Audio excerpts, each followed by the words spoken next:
I appreciate the opportunity to come before you this evening. I would like to briefly tell you about my history and qualifications with city government and the history of city government in New York. In the early 1960s, my father, Lorne A. Pieper, was elected and served on the city council. I was appointed to serve on the city council March 23rd, 1978, by then Mayor Leroy Vineyard, to fill a vacancy created by Gary Jensen, who was transferring out of town with his job. I finished the remainder of his term and was elected twice. I served until December 8th, 1988. So Jeff is the third generation in our family to serve on the city council. As a young boy, I can remember then Mayor O.N. Miller coming down to the shop to discuss city business and issues with my dad. This was prior to the time of the mayor-administrator form of government. There was a lot more disorganization than organization at that time due to the fact that all department heads tried to run their own domain and no one individual was actually in charge of the day-to-day operations. It was hard to manage day-to-day operations with committee and city council meetings. In the late 1960s, it was decided by the city council with the approval of the mayor to hire a city administrator. There were many positive benefits from this.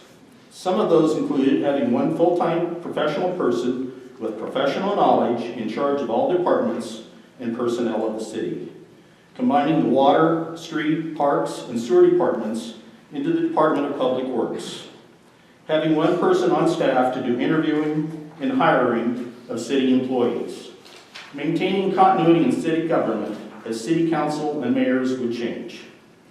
This also afforded the general public a person with regular business hours and an office to take their problems and concerns to. It was shortly after this, on June 13th, 1972, that the city council adopted the present Code of Ordinances.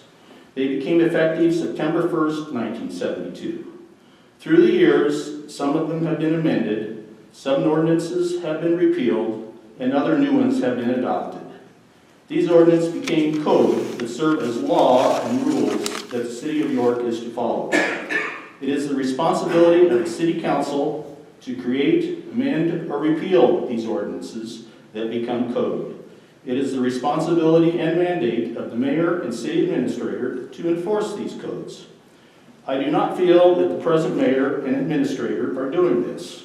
I personally know of numerous examples where the code of the city of York is not being followed by the present administration. But I only talk about one of them this evening. In the code of the city of York, Chapter 2, Administration, Article 2, City Council, Section 35, Committees, be standing committees.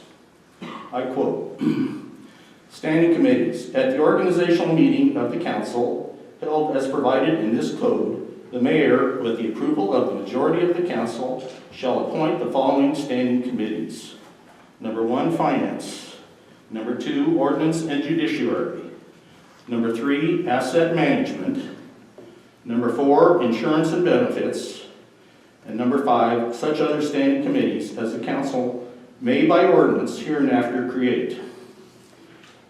C, Composition. These committees, subsections 1 through 5 of paragraph B above of the city council, shall each consist of 3 council members, and the personnel thereof may be changed by the mayor at any time with the approval of a majority of the council. The mayor shall be the member ex officio in each standing committee of the city council. Committee meetings, generally. Meetings of all committees may be held at such time and place as the committee shall determine for its convenience.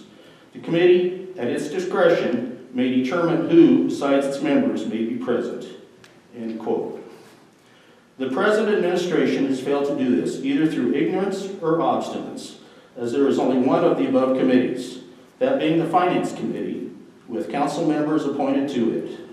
I would like to believe it is through ignorance, and I pray that at the next city council meeting, there will be an agenda item to approve council members to these various committees. These committees serve a very important step in the process of governing. It serves to get a variety of ideas and opinions in order to come up with the best policy.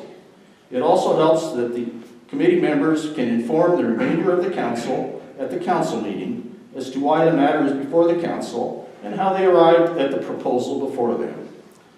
I also firmly believe that there would be less turmoil in city government than there is with the current policies of the current administration, and that a lot of the mistakes that are now being made would be averted.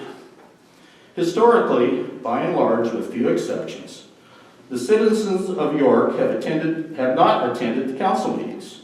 In most cases, they do attend because they are directly affected.